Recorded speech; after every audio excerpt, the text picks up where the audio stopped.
something, you got to say something. Crystal, catch this. You got to get on stuff quickly and promptly, because if you don't, then distance will develop. And what happens is when people perceive there's an offense, we begin to go out onto our own silos and build up our own walls. And then sometimes some stuff is based upon a misunderstanding, or it was lost in translation. So this is why you got to promptly, if you see something that offends you, listen to me.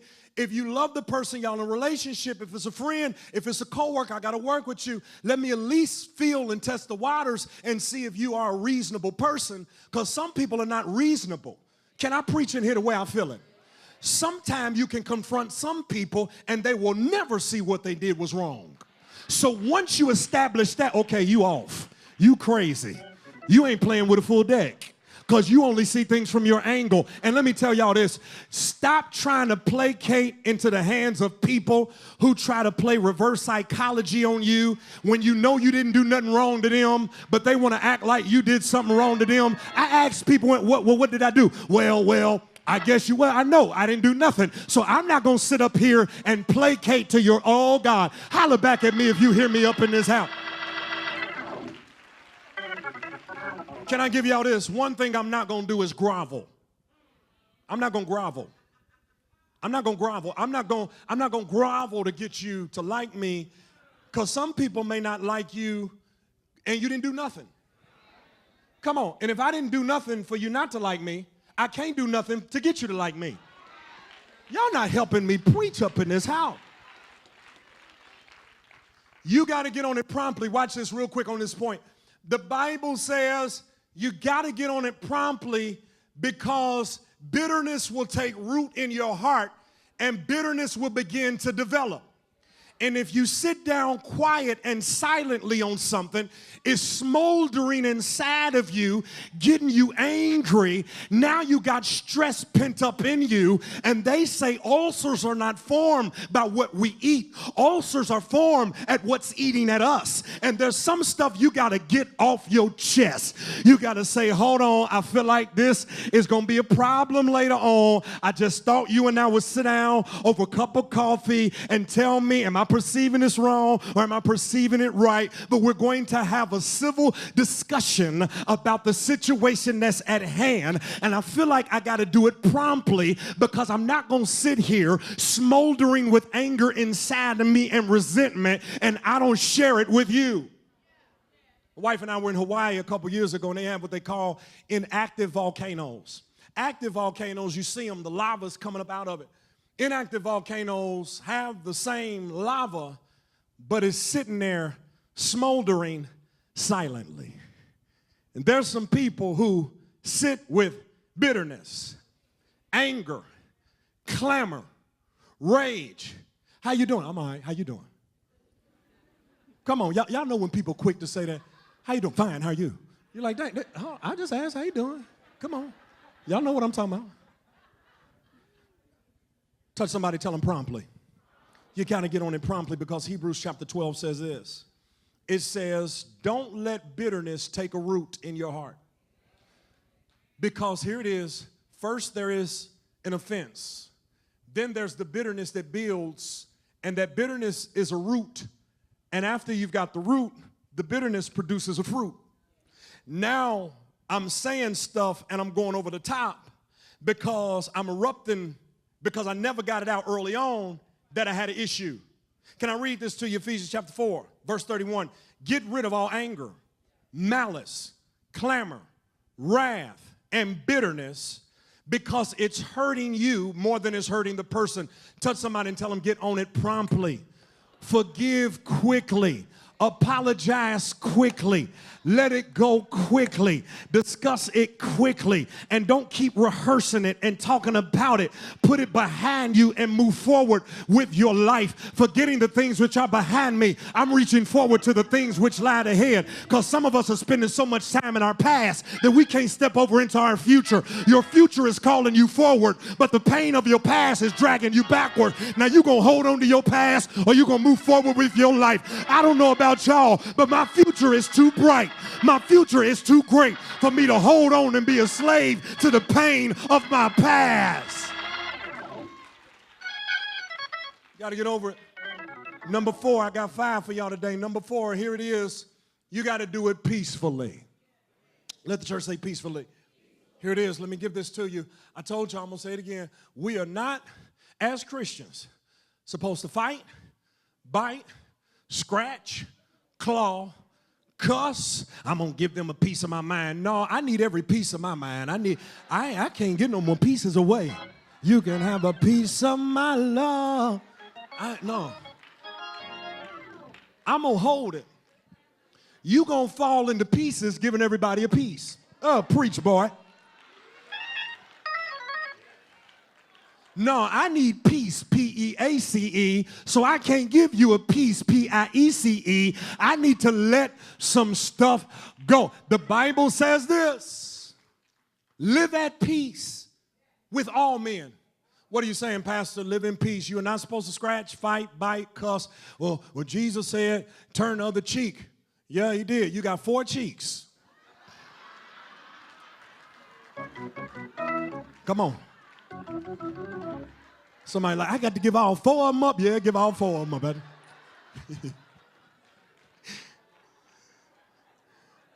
Peacefully. I'm going to give it to you real quick. Here it is.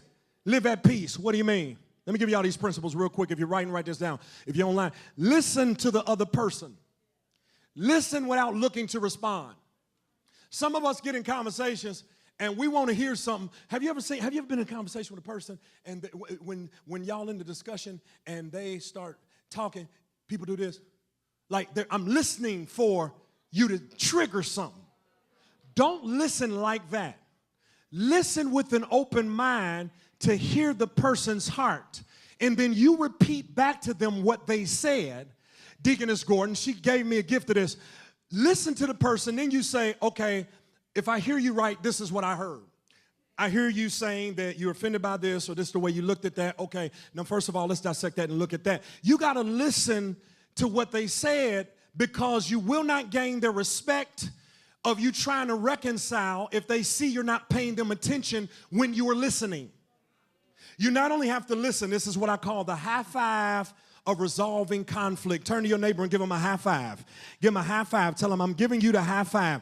You got to listen, then you got to own up. That's number 2 on that. You got to own up, and sometime owning up means you have to look at yourself and take an introspective look and say, perhaps I did say this or do this, which would cause you to perceive this.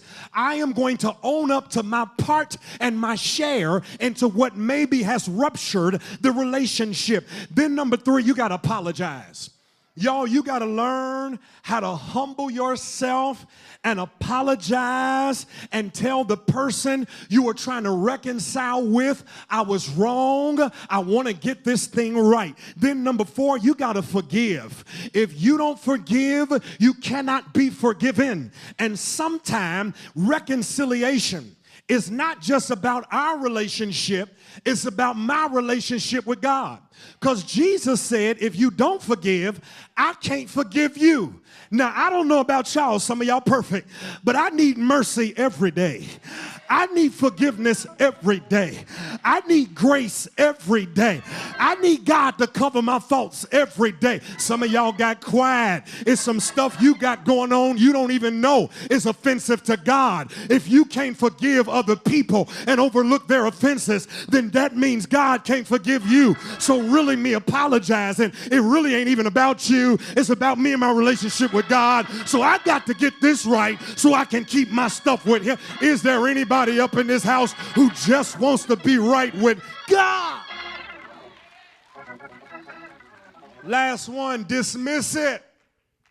Quit bringing it up. Quit rehearsing the hurt. I know it happened. Well, I remember that one time you said, come that 10 years ago. And y'all know people let you know, some people keep score, boy. Y'all know some people live their life trying to get a lick back. I'm going to get you back for that. Don't be that kind of person. Touch somebody, tell them let it go. Let it go. Get rid of it. Get it out of your life. I wish I had a witness up in here. I feel like preaching to deliver you. I dare you to just start thinking of people who wronged you and say, I'm letting it go. From this day forward, I'm no longer going to hold on to it, because if I hold on to it, it's going to hold on to me. And I need to be free. I need the freedom of forgiveness. Somebody in here stand up and give God some glory, because won't he make you clean on the inside? Won't he wash you and make you feel free? Give God some glory. If you've been forgiven, forgive somebody else.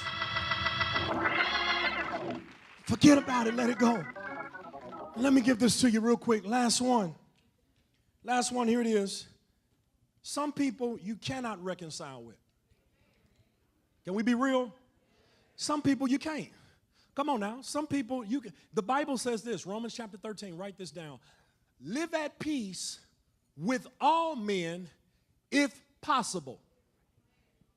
Come on. All your enemies are not going to be reconciled with you. All the people who don't like you may never like you. But you got to get to the point that you know how to manage the situation without it messing you up. Last one. Number one, you have got, if you're going to resolve conflict, do it personally, do it privately, do it promptly, do it peacefully. Last one, do it prayerfully. Because you need the grace of God to give you the strength and the ability and to guard your heart and mind. He will keep you in perfect peace, but you got to keep your mind stayed on him. And God will guard your heart and mind to help you to deal with situations that you really wish would change. But here's what you got to write this down, please. If you don't get nothing else, some stuff is not problems to be solved. It's tensions to be managed. Okay, what do you mean by that? I have to go to a job. They don't like me. I've prayed about it for a year. They haven't left. Neither has God opened up a door for me to leave. The problem is not solved, but God, I need you to give me the grace to manage the tension in this job. I need to be able to go up in there and not let the fact they don't like me keep me from being productive and working with them on this project. I need the grace of God to know that they don't like me, tried to dog me, really wish I would leave. God, give me the ability. So could it be that God allowed you to have the problem so you would learn how to pray? Because if you didn't have the problem, you wouldn't really pray. So God doesn't move the problem because God is trying to get you to pray. Could it be that child that's cutting up you trying to raise was really designed not as a burden but a blessing? Because if you didn't pray, you wouldn't be able to have this grace to raise that child and keep from going off on them. Could it be God gave you a nasty neighbor and he's not removing them, but he wants to give you the grace to be able to pray for the neighborhood? Could it be that God let you deal with the problem on that job so he could go before you and his grace be with you, that you could still be productive despite them trying to pull me down? Is there anybody here who could say the only reason I'm here today is not because I haven't had tensions to manage, it's just God has helped me manage my mouth, my anger, my frustration, my emotions, and I've learned in every situation there is blessed consolation. Is there anybody here who can give God some glory for his grace that has not only kept you, but it keeps you operating in your space? There's a grace that God will give you.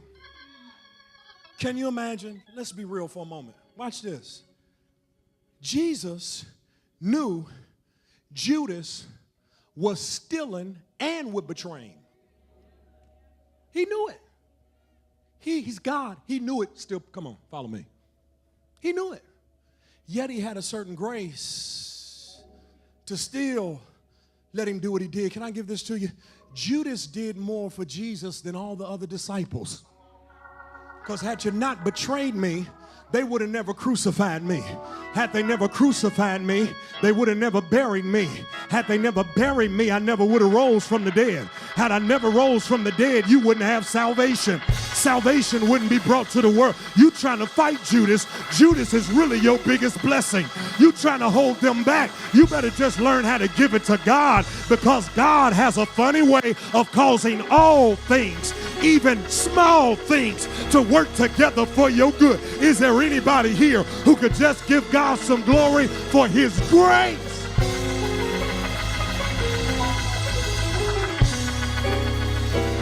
Sometimes it's a tension to be managed. I'm going to give this testimony because it fits into serendipity. We just left out of that. It dovetails serendipity into conflict resolution.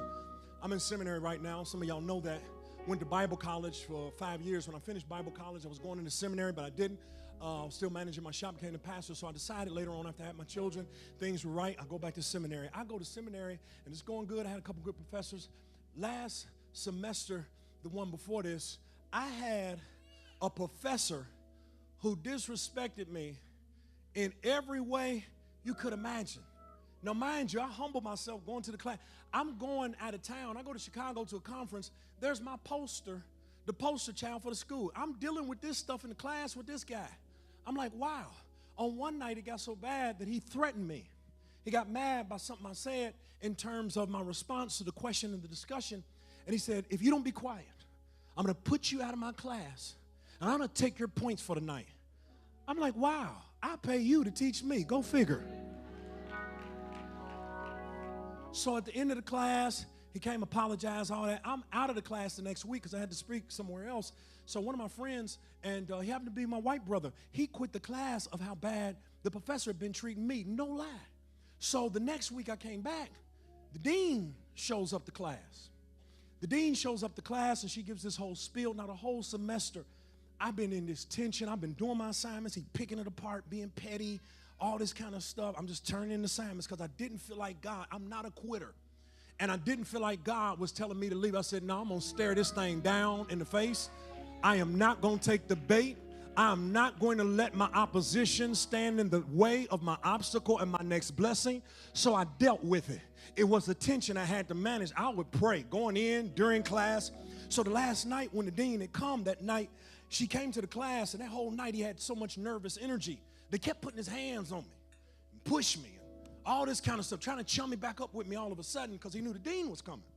I really didn't put it all together till afterwards, because you got to thank God for grace in the moment that it could have triggered you to do the wrong thing. Come on, I'm sorry. Let me pause right there. Is there anybody in here who can thank God that there was a time you'd have caught me at the right time? You'd have got what for. So he's done all this. I'm texting my wife. I text my sister. She already texted. I said, look, I need you praying. I need you. I said, I'm in this class. Right now in class, the dean shows up to class. Here it is. Let me get to the point.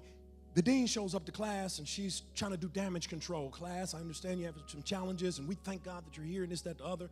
So God told me this is your moment. The dean was getting ready to leave.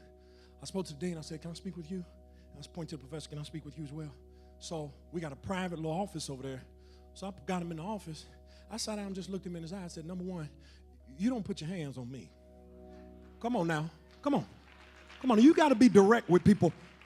You all in my personal space. Let's be real. I'm a 6 foot, 200-something pound African-American man. Had I done that to you, you'd have been talking about I accosted you. You felt threatened. Y'all, come on, be real with me. So I said, I didn't violate you. I didn't touch you. I didn't get in your space. I said, I feel like you have oppressed me. You've suppressed my voice. And I went into it and explained it. That night, they removed him from the class. He finished out the class. He was removed from the class. A month later, I found out they turned around and terminated him. But it never would have happened had I not managed the tension. If I took the bait, if I fell for what he was putting out there, God couldn't have worked. How many of y'all know sometime God will let you go through it so that you can have a testimony? How many of y'all know God will sometime let it look like you're losing so you can really win? How many of y'all know God sometime will take you down before he brings you up? Is there anybody here who can give God some glory? Because God will fight your battles. God will dry your tears. God will pick up your calls. God will take up your case. Won't he do it? I said, won't he do it? Somebody give him a praise up in this house.